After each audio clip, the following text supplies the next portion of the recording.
Hey there, everybody. Good evening. Welcome to the June 5th, 2012 Fellowship of the Geeks live broadcast. He's Les Webster, I'm Thomas Chick, and joining us via the miracle of Skype is Mike Marlowe. What's up, gang? So, how's everybody doing? Doing well here. Cruising right along. Cool. I'm doing all right.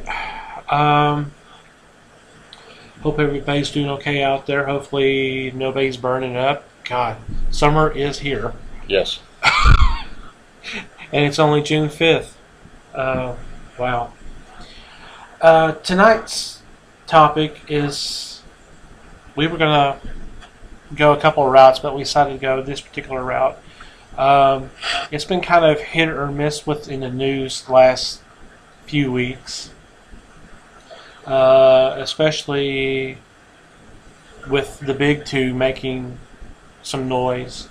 And what I'm talking about is the impending, for Marvel, it's the impending marriage of North Star and his boyfriend Kyle. And then DC announcing that the Golden Age, well, I guess he's not considered Golden Age anymore, Green Lantern, Alan Scott, will be reintroduced as a gay character in the Earth 2 series. And let me go ahead and kind of start off a little bit. I debated about doing an editorial. I was going to do something, and I thought, well, you know what? This may be something that the three of us can talk about, and you probably get something a little bit more out of it than just my thoughts and feelings. Okay.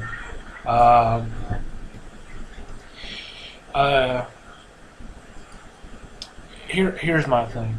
Les already knows to a certain degree. I think Mike does too. This, to me, is smacks of just trying to get attention. This is nothing but publicity. I don't have anything against having gay characters in the comics. I think that's fine. I don't have a problem with them getting married. I don't have a problem with that. And yes, usually weddings and comics, there's a big deal. There's a big special issue, and if it's superhero related, you know there's going to be a big fight. Yes. And I'm sure there will be in this one. I get that. I don't have a problem with that. My problem is how Marvel handled it. For those who don't know, the official announcement was made, of all places, the TV show The View with Whoopi Goldberg and Barbara Walters. I have a problem with that. It smacks of, let's draw attention to, they're all part of the House of the Eaters, the House of the Mouse, ABC, Marvel, and all of them. And that's what all it smacks of. And it's a shame because I've read some books with these characters the last few years, last couple of years or so, and I've kind of liked how they've handled, how the characters were handled, and how the relationship was handled. But it just seems to me that they're doing this because of what's been going on in the world, especially in this country, regarding the whole issue of gay marriage. Now, in regards to, because this is not even the first gay marriage that's in the comics. This is actually going to be the third. Think about it. The first one was Apollo and Moon Knighter in The Authority. Yeah.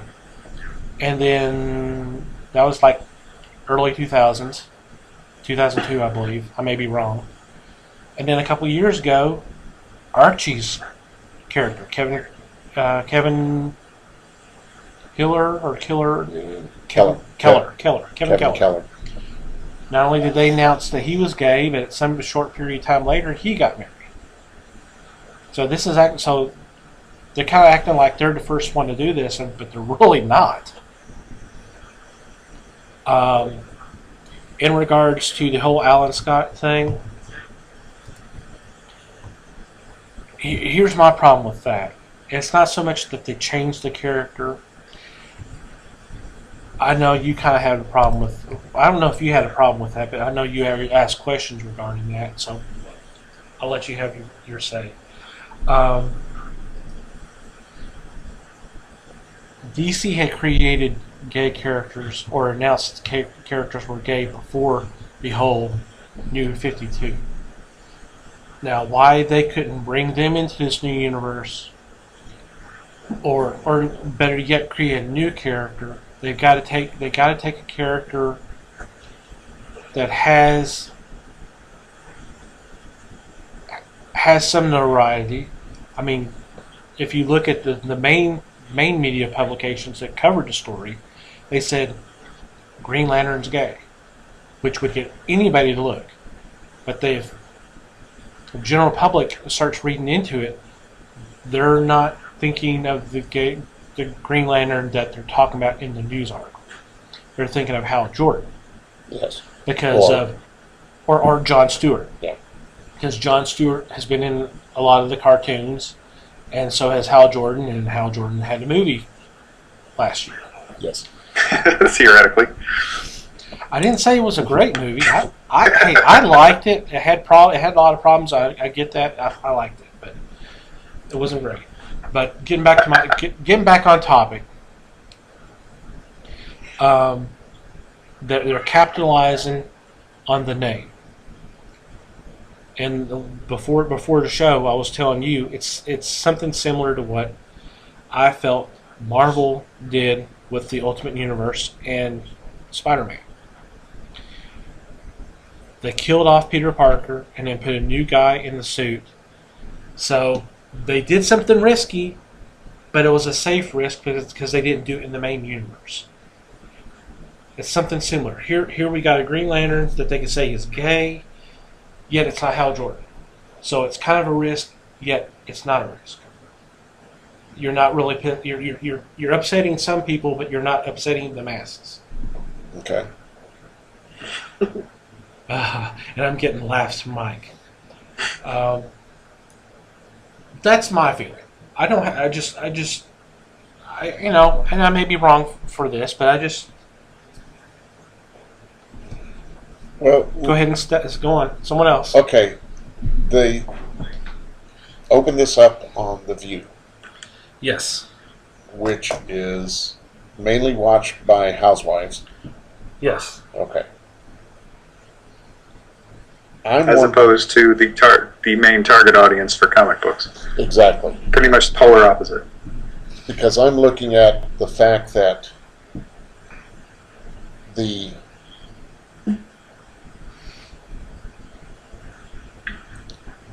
producers, I think, probably got wind of this and paraded it out there for discussion. And Marvel reaped some benefits from it, but I can't see Marvel just going out there and saying, we have two gay characters that are going to get married. Oh, no. Because they're not going to get an increase in sales. If that's how I presented it, I'm sorry. I don't. No. Quite honestly, I think it was a Disney decision. Because I told you before what I've come to my attention recently. There's a show on ABC that's, I'm not going to mention the name, but there was one sequence where there was a kid in bed, and there was a comic book in the bed with him. And it was the first issue of Avengers vs. X-Men.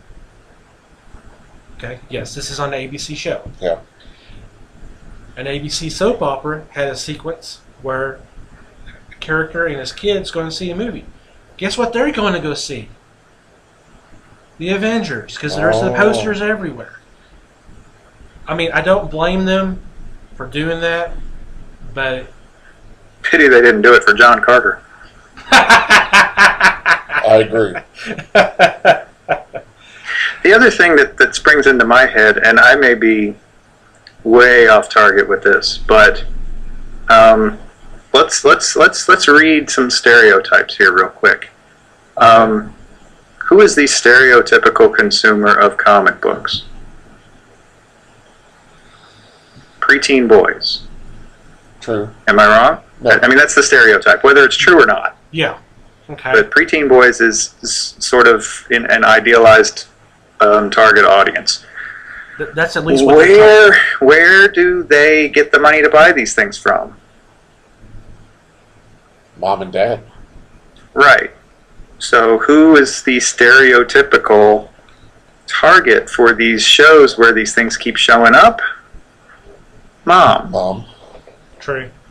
Now the question becomes: are you going to do more harm than good? Because you're throwing out some pretty controversial stuff at this point. So are you going to pique mom's interest, or are you going to shut mom down and say, no, my kid can't buy these things anymore? That's a good point. Well, we've already had the Million Moms. They've been protesting or wanting to protest both companies because of this. But that's the Million Moms, so wait. Right. I mean, is there any such thing as bad publicity?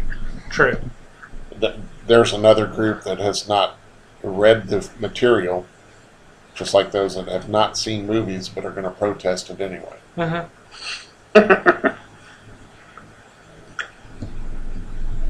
So, go ahead. Next. Well, going back to what you said, I missed something. You said something about what I was going to say about it. What did I miss? Well, you were asking me questions about the whole Alan Scott thing. I think you didn't say one way or the other. That you liked the idea or you didn't like the idea, but you were asking me questions and that kind of stuff. So I don't know your feelings about that.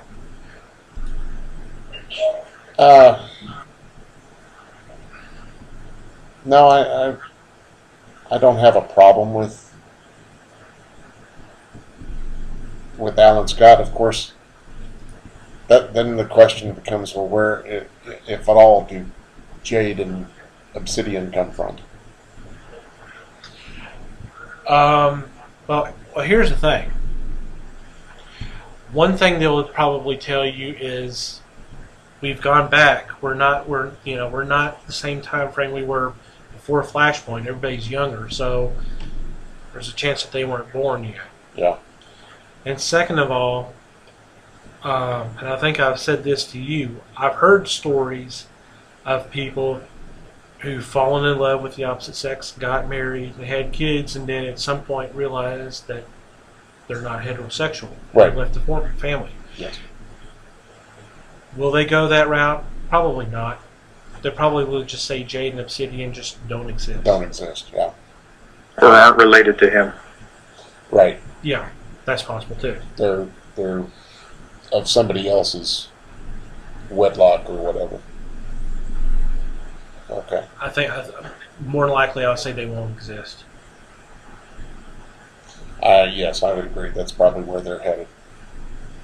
Because in this instance, Earth 2 does not look like it's going to merge with Earth 1 like it did before. I mean, that's where you got Jade and Obsidian, is when there was a merger of the two worlds. Yeah. But insert joke here. If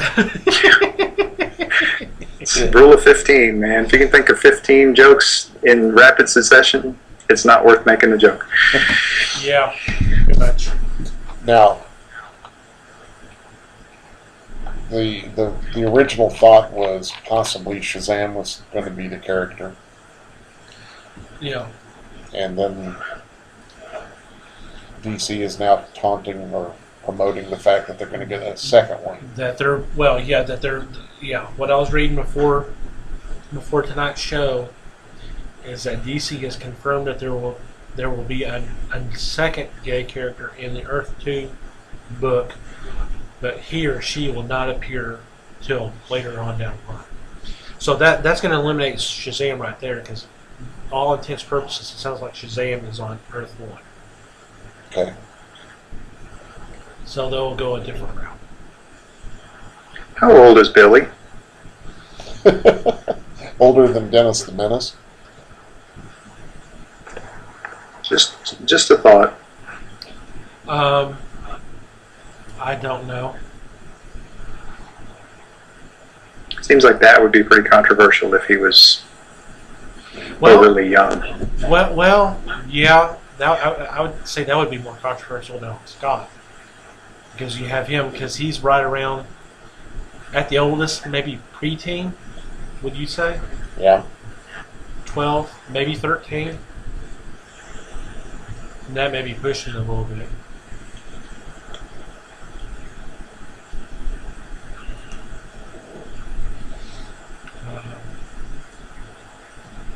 So, what are your thoughts, Mike, about all of it? I think if it had never been on The View, it probably never would have been an issue. I think 97% of the people who consume these products don't care. And I think that you used a perfect word in your diatribe to explain kind of what is doing all of this, or what's driving all of this. You used the word capitalize. And of course, the root word of capitalize is capital, which means money. Yep. What makes every single one of the most valuable comic books out there valuable? It's a first, which would be why they're probably trying to tout this thing as a first, even though anybody who knows anything about comic books knows that it isn't. But if it's a first, and you can convince people of that, even whether it's true or not, they will buy it. They're just trying to sell comic books. I have to admit, I am very much looking forward to a time when this becomes a non-issue, because it's for me it's distracting. I mean, I'm a story guy. I'm in it for the story, and a character's sexual preference has nothing to do with the story for me. And if it did, they wouldn't print the kind of story where it would be part of the story, because it usually would have something to do with some sort of hate crime. So for me, it's just like, okay, fine, get over it. Let's go. Let's keep going. Tell a story. Stop worrying about minutia. And I think I said something kind of similar to that when we were talking about this last week, about how the books that I read that my familiarity with the North Star and Kyle relationship was in the Alpha Flight miniseries. Uh-huh. Now, obviously, it was not the whole. It was not the main story. Obviously, it was just in the background, but it was happening. And I was making a kind of comment that, if it had not been them, if it had been if it had been Spider-Man and Mary Jane, or if it had been Superman and Lois Lane, I think it still would have gone the same way. It was that kind of relationship. It was that kind of storytelling, and that's what's fun. It's just, let's focus on the fact that they're characters and they're human beings or aliens or whatever. Let's not talk about the fact that someone's about their sexual preference, their race, their religion, or even if they're human or alien. Let's kind of focus on that they're a character, and let's focus on the story.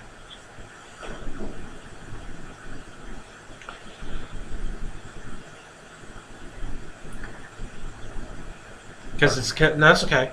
Because it's not like anybody goes around and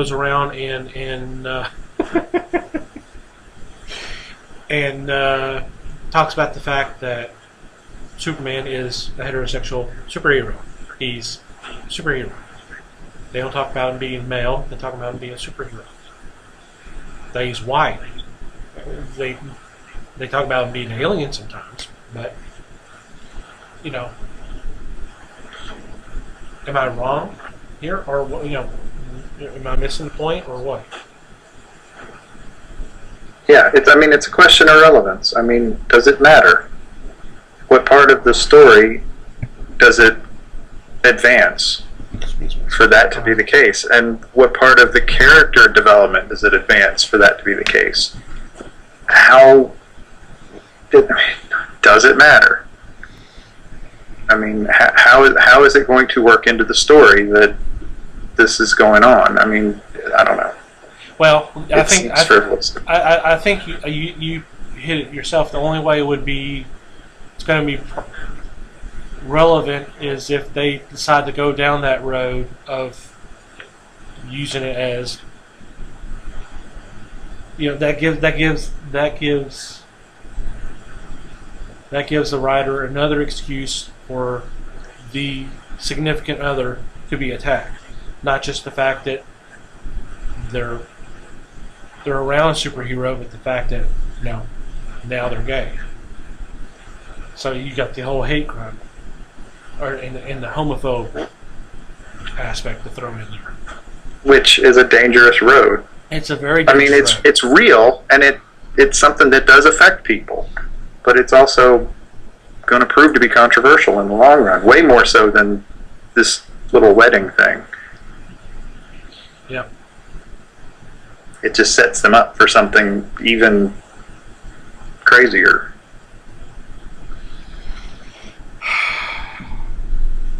But unfortunately, in a very limited and uninteresting way. True.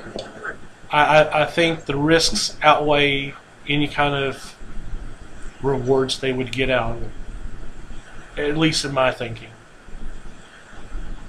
You may get more people upset about them going down that path as opposed to shining the problem that, hey, these things happen, but we know they happen. We see it in the news every day. Well, and see, that goes back to what I was talking about. It's the fact that it's in the news every day is what makes it even vaguely relevant in the first place. If it wasn't such a big deal to our current society, nobody would care, and it wouldn't occur to them to use it to sell issues if it wasn't something that people were talking about already. My concern is, how relevant is it going to be, and for how long? I mean, if it stops being a big deal 2 years down the road, they're going to have done all of this build-up over the 2 years for no gain whatsoever. It's not going to help them, because their story, whatever their story they're building off of this, is going to prove to be meaningless because nobody's paying attention anymore. Nobody cares. Yep. People have gotten over it. And I think you brought it back to my same belief, Mike, that it's got to have a story. Let's get past this the scary part of that it's a homosexual, and let's just continue with the story. Uh-huh. Pardon me again. No problem.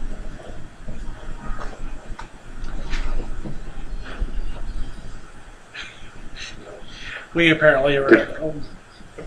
Did he have dinner? Huh? Did he have dinner at Denny's or something? No. He still has his cell phone on, so I do apologize for this. And he apologized. The joys of a live broadcast.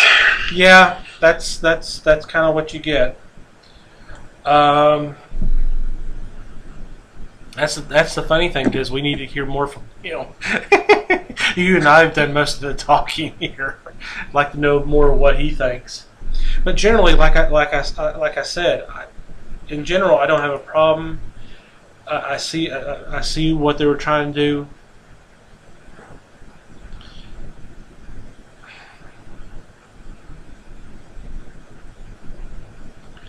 I don't know, and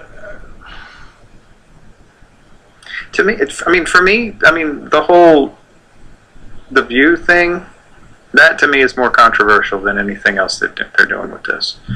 That I don't know. And when I first heard about that, I had kind of forgotten that Disney owns all of that. You mentioned that a little while ago, and I'm like, oh yeah. Oh yeah. So it really was publicity whoring. I didn't even think of that. Yeah. Pretty much. But I mean, and they, I guess they get to pick and choose when they do that, and whether they have Whoopi Goldberg doing it or somebody else. I don't know. Their usual publicity department. So I don't know. I mean, my gut reaction is I don't care. Yeah.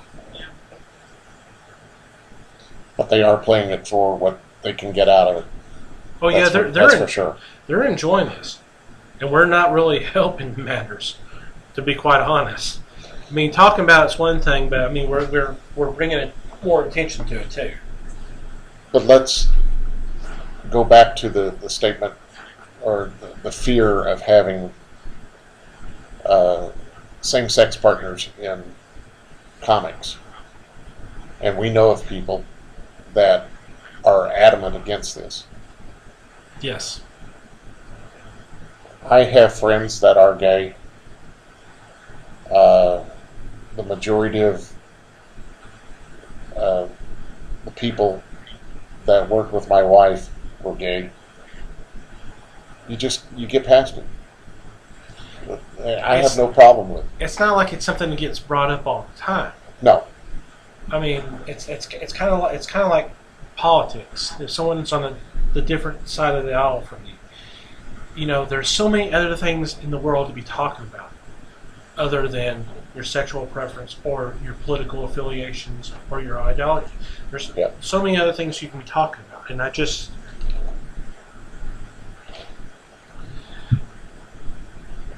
Right, I don't want to have a discussion with any gay person that I wouldn't be willing to have with the President of the United States, And I'm certainly not, I mean, call me conservative if you want, but I'm not going to just walk up to somebody and ask them what they do in the sack. Yeah. Not my concern. It's not something that affects me. I got other things, like Tom says, I've got other things that are probably more interesting to me in a conversational sense. Yeah. Yeah. I'm kind of. Go ahead. I'm sorry. Oh no, I'm the same way. I'm with Mike. I'm conservative too, and I'm not going to go out of my way to ask these questions. Just like I'm not going to go out and say, "What political affiliation are you? What ideology do you believe in?" Whatever, It just doesn't make a difference to me. My viewpoint is, as long as people are not hurt physically, mentally, or emotionally, what goes behind on closed doors is none of my business. Right? Yeah. And I'm not talking about necessarily bedrooms. I'm talking about the front doors. I'm not talking about bedroom doors and all that. As long as people are not hurting other people in any kind of form or fashion, what goes on behind them, it's none of my business, really. Yeah. Unless you feel that I need to know, and then okay, whatever. But I'm not going to pry into it. It's not my business. And some people do need that sort of attention, but that's true of anything. I had a conversation with somebody on Facebook the other day about he had posted a link to an article that was entitled something along the lines of 20 signs of the coming collapse of our society or something, and it was like, I mean, all of them were stories about crimes being committed, and I'm like, I don't understand how this heralds the end of our society. It's just 20 bad things that happened over the course of a couple of years. Bad things happen every day. Yes, I mean, I think the point was that they were supposed to be worse crimes than we'd ever seen before, and I'm like, no, crime is crime, and how twisted people are is not necessarily a sign of the coming apocalypse, because they're not normal. Yeah. I mean, the whole sanity thing is a lot like, I mean, it's a lot like intelligence. There's an average, and then there's variations off of that. However, sanity, if sanity is going to change, it's because all of society is changing, not 20 idiots. There was a point in there somewhere. I have no idea where it went. It was a nice ride, though. Yeah, well, and I mean, it'll come back to me. But it just, I mean, it doesn't matter. I mean, well, there's always going to be different stuff. I mean, if there's not different stuff going on, then we're not much of a society in the first place. Yeah, well, I mean, I kind of get what you're saying, that, you know, all this bad stuff's happening. Yeah, to a certain degree, some of it's stuff that we've not heard before, but then again, we also live in the day of cable news, so more things are reported. We're hearing more about stuff where More immediate. Yeah, more immediately where we didn't before. And nut jobs are trying to be more creative. True. But anyway. Did that help you? Yeah, that'll do as well as anything. Okay. Well, I tried. I'm sorry. No. I'm not entirely sure there was a point. So it was. Now you know how I feel. I mean, it's all a matter of who decides to publicize what, and you know, I mean, stuff is only weird until we decide it's not weird anymore. And I'm kind of at the point with this whole gay marriage thing where I'm ready for people to decide it's not weird anymore, so we can stop talking about it. Not because I fear the concept or anything. It's just getting old, you know? Yes. It's not news anymore. Let's move on. Find me another cruise ship sinking or something. That's newsworthy. And I don't mean that really. I'm joking. But I mean... You're saying don't dwell on this when there's other, like Thomas said, there are more important things out there. And you iterated it yourself. There are more important things out there to discuss. Right. And that doesn't necessarily mean worse things. Just things that are more useful to know about. You're correct. Thank you, Ed McMahon. Sir. Hi-oh!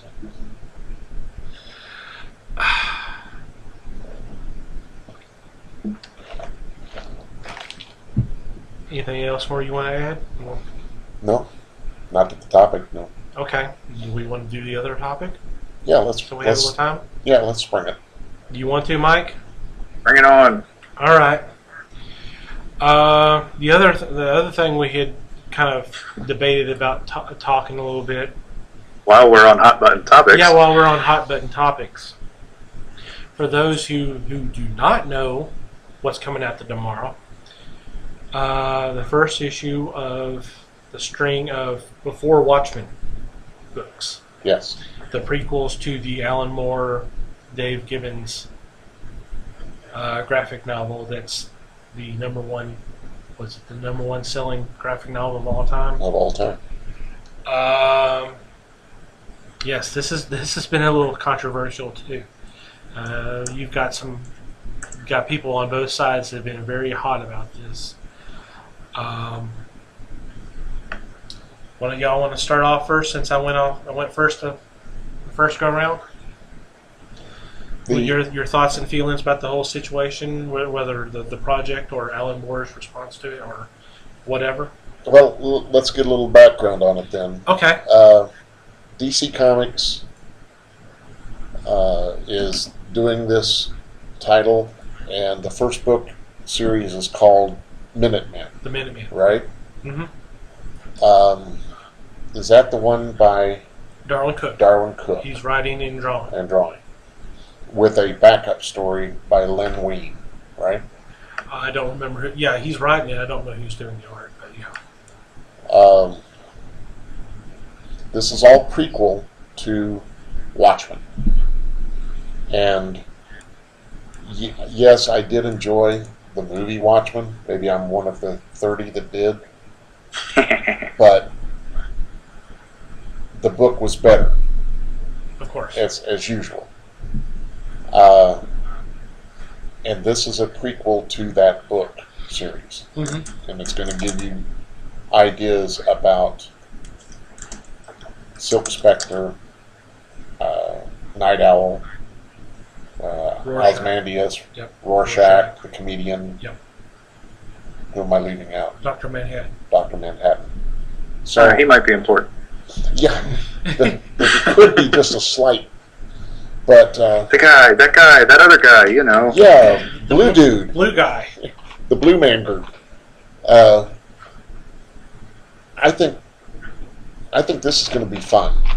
I'm looking forward to this because after reading Watchmen, I was intrigued the way they flipped back and forth in time to give you a little background. But this is going to give you a lot of background as to the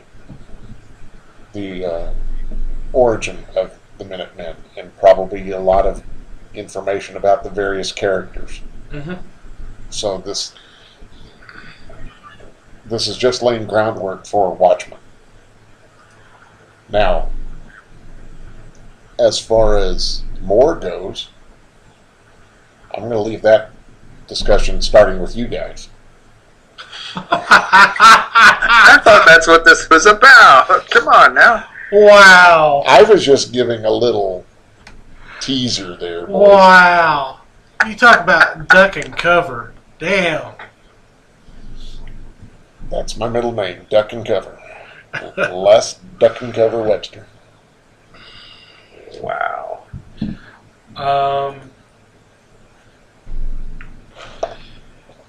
You want to go, Mike, or you want me to do this? I'll go because I don't know anywhere near as much about stuff like this as you guys do. Okay.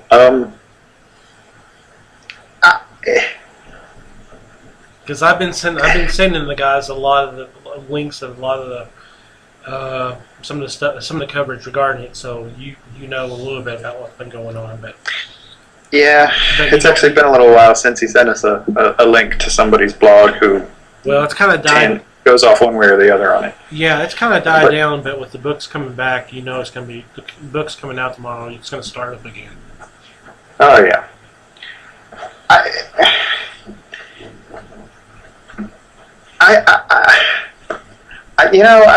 There's a part of me that feels bad for the fact that Alan Moore kind of got screwed over and all of that. And there's the other part that is thinking, what else does he want? Does he want every single penny ever made off of the Watchmen thing, off of the whole phenomenon? And if so, why wouldn't he just go along with this other stuff, which is going to make a pretty penny? Honestly, even if it's bad, it's going to make some money. Just because there's so many huge fans of the graphic novel out there, they're going to buy it. Just because that's what they do. They're fans. So, I don't know. In a sense, he's almost just sort of fanning the flames, too, because the publicity that the whole thing is getting, like people like us out here talking about it, is just going to make more people want to go buy it and see what this hype is all about, because it's hype. And it's a little weird that somebody who was so integral to the original story is so far outside of it at this point. But I don't know. I don't know. I don't know that. It's hard not to just hear him as a bitter old man at this point. Yeah. Here's my thinking of it. Everybody, a lot of the creators and a lot of the fans feel that he was screwed, and to a certain point, it's true, because the contract he signed said that if the books went out of print a year later, he and Dave Gibbons would get the rights to the characters. Of course, now when they signed the contract, and DC and DC/Warner Brothers gave him the contract, they didn't know that was going to be the #1 graphic novel of all time. I mean, if they knew that, obviously that would not be in the contract. True. So he feels he's been screwed over several times. They've tried to make up for it. They've tried to give him money. There's times that, supposedly they signed off on doing some action figures and then some kind of retrospective for like the 15th year anniversary or some such like that. And then things fell through again, and then he got so there's been times where they've kind of been on the same page and had not. And of course, there's people within the industry that are siding on his side and saying that they're nothing but greedy, blood-sucking, money, wanting money company. Well, yeah, they're wanting money because they're in this to make money. Yeah.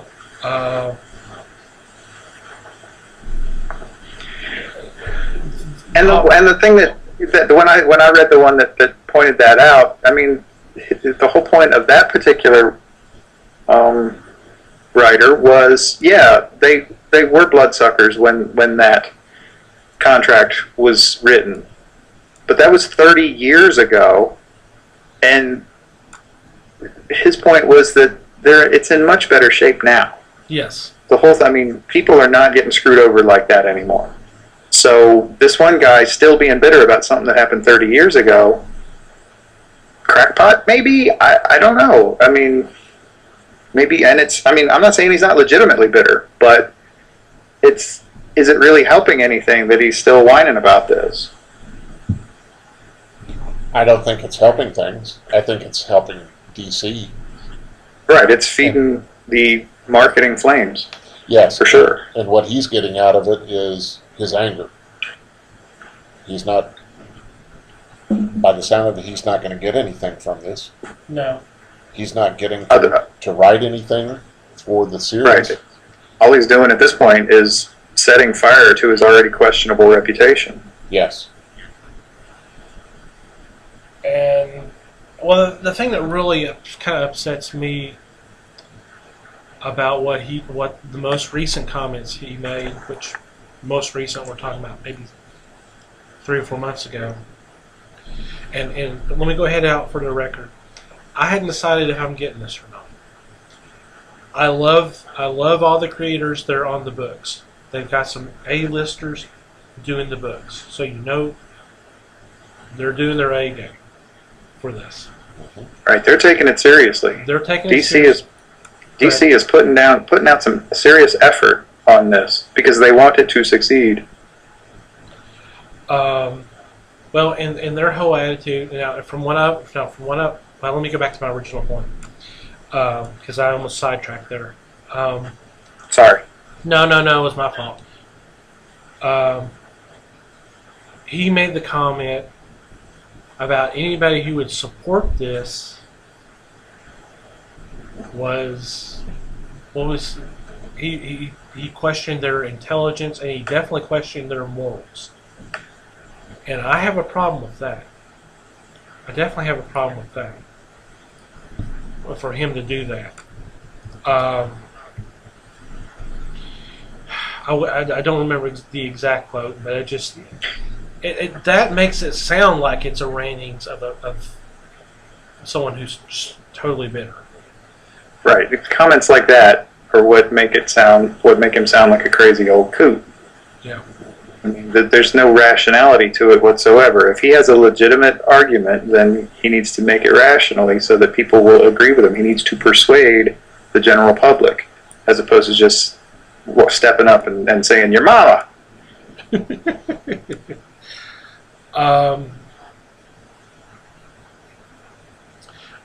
Getting back to what I almost sidetracked on. From what I had read, apparently, actually, this sounds like it's the decision to do this. It was not really a DC decision. It's more of a Warner Brothers decision that they wanted to do this. That the previous publisher of DC Comics, Paul Levitz, actually fought against this. We almost had this several years ago. So for people who are going, well, why are they doing it now? Well, that's because Paul Levitz is not the publisher of DC anymore. It's now Dan DiDio and Jim Lee, and they're going to go ahead and let this happen. So apparently Warner Brothers has been wanting to do this for a while, but they've encountered some resistance, and now that resistance is gone, and here we are. Because some people have been questioning that. Like, okay, it's been so long since the book, it's been so long since the movie, WTH. Well, you're talking about 25 years between the graphic novel and the movie anyway. Right. Well, and you're also talking, 4 or 5 years since the movie? Yeah. At most? 3. 3? 3. Okay. March 2009. Okay. So 3 years. Still, you would think they would have done it right around the time when the movie came out, to kind of help the movie or something. But that's the reason. So, and of course, the movie took forever because there was legal issues, but we won't get into that. What? Right, and there was also enough concern about the movie not making money that I could see where they would wait. But it turns out that it actually did make a little money. Yeah. And so by the time you figure that out, which takes 6 months to a year, and then you start production on something in the comic book world, you're looking at a year or two turnaround anyway. The time frame's not really all that far off. Yeah. And although Moore is voicing his opinion on this, the quiet one has been Dave Gibbons. The only thing I've seen, only comment I've really seen from him, and I don't remember it from verbatim, he didn't give his blessing, but he didn't really condemn it. It was pretty much, they're going to do it anyway, so, best of luck. That kind of thing. Which, basically, that's probably the attitude Moore should be having. It's like, hey, there's nothing I can do about it, so just go ahead. When the movie was about to come out, I was at a panel for Dave Gibbons, and he had no problem with it. He more or less said, move ahead, good job, let's do it. So I doubt seriously that he was well compensated for it. And yes, it was the brilliant idea of Moore, but I would say that Gibbons put a lot into this original book, and I'm thinking beyond just the art. I think he gave structure to a lot of it too. Yep, I would agree with that.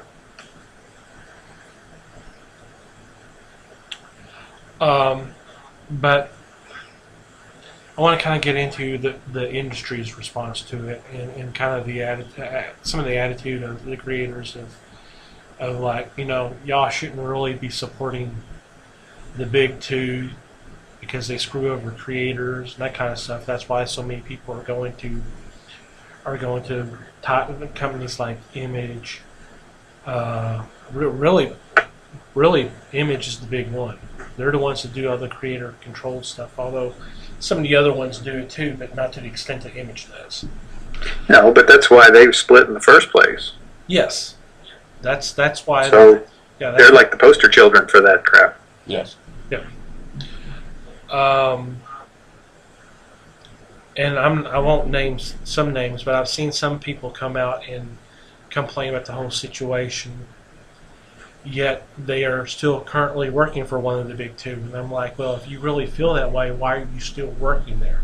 Now, granted, they're one of the ones that are able to do whatever the heck they want to as well. So it's kind of, so I'm just like, okay, you can't have your cake and eat it too. Either you're so against this that you're going to jump ship like Chris Roberson did and Roger Langridge did. Although Roberson was pretty much toward the end of his stuff with DC, and Langridge was not really being used by Marvel, they basically jumped ship, and that's fine if they feel it that way. That's okay. Kudos for them to feel so strongly that they walk the walk. But and some people compare the whole thing with Kirby in a Marvel situation where I see a difference there, though. I see a little bit of a difference. And of course, you and I have talked several times before on the show and in person about the Kirby situation and our feelings about that. And we tend to lean both that and the Siegel Schuster. We tend to lean toward the creators, and we're not really, not that we are anti-Moore so much. It just they got screwed a lot more than Moore did, in my opinion. But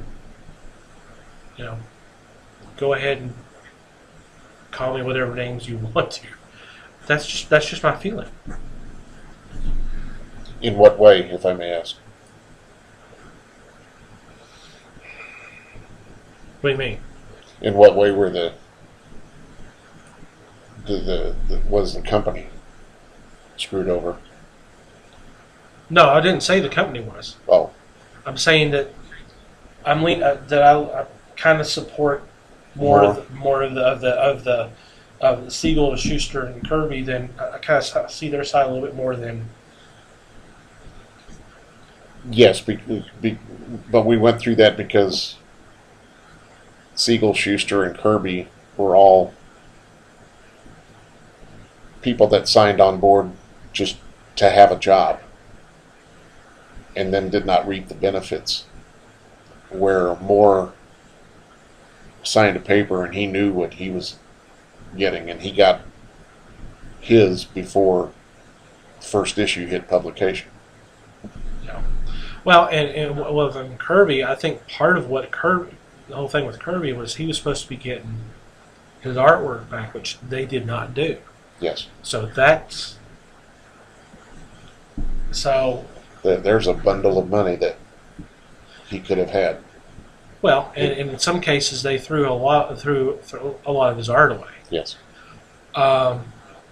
So to me, that's more of a violation of the contract, where DC with the DC and Alan Moore, you can kind of question it, but I also want to point out that people say they keep it. They're keeping the book. They keep publishing the book so they can keep that whole clause active. And to my response is, would it really be in Warner Brothers' best interest to keep printing copies of a book if it's not selling? Where's the logic in that? If it's not selling, why would you keep printing copies of the book? Yeah.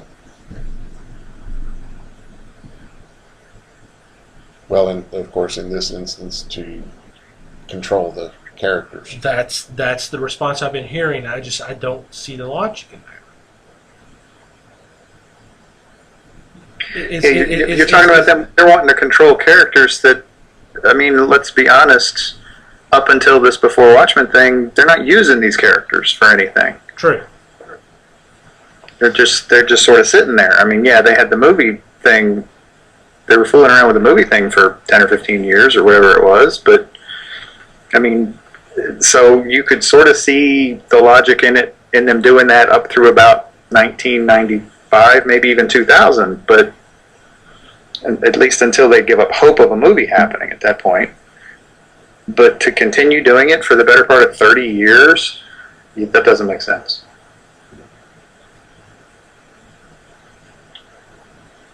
And honestly, it's kind of my understanding that the reason Moore has reaped so few benefits from all of this stuff is because he willingly chose not to participate after a certain point. Yes. Especially with the movie. He decided that if he couldn't have complete creative control, that he didn't want to have anything to do with it. Well, guess what? He didn't have anything to do with it. And so, and that was his decision, and I don't know that he really has the right to complain about that. So let me get back to your response to what I'm saying. So you are you saying that are you saying that they were keeping the printing just for that logic of keeping control of the characters? Is that what I'm trying to understand what you were saying? Because like I said, I don't understand that thinking, because I can't see it from a financial perspective of just keep printing enough books to where supposedly it keeps it in print where they control the characters. I just don't see how that's feasible financially. That's kind of what I'm getting. It's also not something that I see a company like them doing, because they certainly won't do that now. They're not going to print a bunch of stuff that they don't think they're going to sell. Right. That would just be ludicrous. Yeah. Especially the big three, Dark Horse included. Yeah. Yeah. If it's not primarily because they have such a huge contract with the whole Star Wars thing. Yeah. That makes them a player, whether they want to be or not. But that's just kind of my thinking. I just, and I guess that's the accounting part of me. I just that seems like an awful lot of money to be thrown down the drain just so you can honor this contract and control the characters. And I just don't see that. Well, if they have a 10-year distance for production of something, and even if it's a reprint, a new reprint, maybe it's the Absolute that they did, or maybe it's the 15th anniversary type thing, Mm-hmm. to keep it still within their grasp. I can see them doing that, and just to make sure, at a later date they can do just what they're doing now, and putting out Minutemen and the 6 characters that they're going to cover. Okay, well maybe it's the naivety in me, but I don't know. I mean, I definitely can see it, but I just to a certain degree I can see it, but are the characters really worth all the money that they're spending on a yearly basis to honor that clause in the contract? I guess so, because they're doing it. Yeah. One way or another, it must be worth it, because it is happening. Because it is happening, yeah. Well, and of course, now with this, they'll probably do another run of the books, get it out there too. So here's the prequels. Here's the book itself. Yeah. Just in case you didn't already have it. Yeah, unless you didn't have 5 or 6 different versions of it, here it is. Buy it for a friend. Buy it for your children. Please, God, just buy it. Well, there again, just like in the first topic we had, you've got the money talking to make sure that they can produce something and get more cash in. I'm ready for this. I want to read them. And I think the 6 characters are all going to have like 3-issue series. Something like that. And then the Minutemen is 5 or 6. I don't remember. Something like that. So there'll be a little crossover between times of the publications. But, luckily it's not going to stretch out for a year to get all this done. Yeah, they could have gone that route. Yes. I could see them doing that. And that's something that should be brought up. The fact that it's only going to be basically for the better part of the summer, little bit of beginning of the fall, where they could have really stretched this out if they wanted to. Yeah. But I think they saw that if they ran the Minutemen, and then they ran Silk Spectre, and then after that they ran the Comedian, and after that they ran Ozymandias, and so on, that they would have lost. You run the risk of people losing interest, especially if the books aren't good. That's Yeah. right. And I think I that's mean, it helps that they've got big names. You say they've got some good people taking the reins on these puppies, but good people write crap sometimes. Then you just don't know. So if you get them all out there at once and get them sold, then you don't have to worry about it. True. And if it does happen to be good, then they may do it again in a couple of years. You can do after Watchmen, although it won't Before be Watchmen. there won't be as many miniseries. no. It'd be a leaflet. And if you've seen the Watchmen, you know, or read Watchmen, you know why there wouldn't be as many miniseries. Yeah, you've got, like Mike said, you do have some great creativity coming up with this. Amanda Connor is doing Silk Spectre, I believe, Yes. which should be a good take. You know, I would picture this as being like an Adam Hughes book, but instead they're having Amanda Connor in, which is a great idea as far as I'm concerned. Yep. And Adam Kubert doing the art for Night Owl. Uh-huh. You know, like I said, I really haven't decided if I'm going to do it or not. I mean, it's tempting, but I've not really sat at night and wondered, how did these characters get to this point? Or wouldn't it be great if we had more books based on these characters, that kind of thing? But you know, we'll see.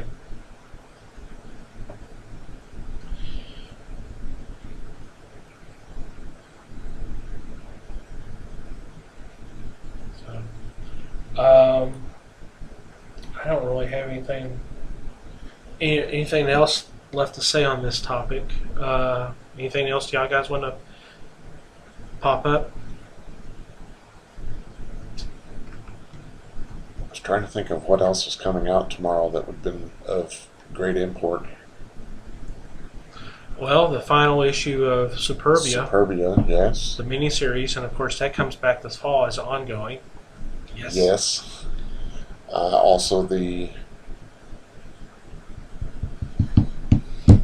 first issue of Harbinger for Valiant that comes out tomorrow, and the second issue of Exo Man of War. the third issue of Fanboys vs. Zombies Yep. comes out tomorrow. Third issue of Rocketeer Adventures Volume 2, Mm-hmm. which is good stuff. Yeah. I read number 2 just a day or so ago and I loved it. Oh, you'll love number 3. Hint, that's going to be one of my reviews. Okay. A lot of good stuff this week. That's So- what I'm looking forward to. Yep. Anything else you'd like to add, Mike? Nothing springs to mind. Okay. Anybody in the chat room? I'm over here on Twitter, so I have not seen any kind of talkative there. No questions or anything from the chat room? Doesn't look like it. No, sir. Okay. So with that, we will call it a show. We do want to thank you for watching us live, and if you're watching us in repeats, whether on our YouTube channel or on the our website itself, thank you for watching. Please spread the word about us. We do appreciate it. We're always working on things to expand our little universe. Anything you can do to help us out. Any questions, any comments, suggestions, please let us know. Email at thefellowshipofthegeeks.net. We'll be happy to listen to them and let you know. Yes. Of course, we're on Facebook and we're on Google Plus and Twitter. Just go to the website and the link's right there on the upper left. And we'll be back 2 weeks from tonight, unless something drastic happens. So that will be the 19th. What that topic will be, I don't know. We'll decide that. So until then, you have a good couple of weeks. Once again, thank you so very much for supporting us. We do appreciate it. Spread the word. We're always, like I said, we want to grow. And until then, y'all take care. Good night. Good night. Keep reading comics.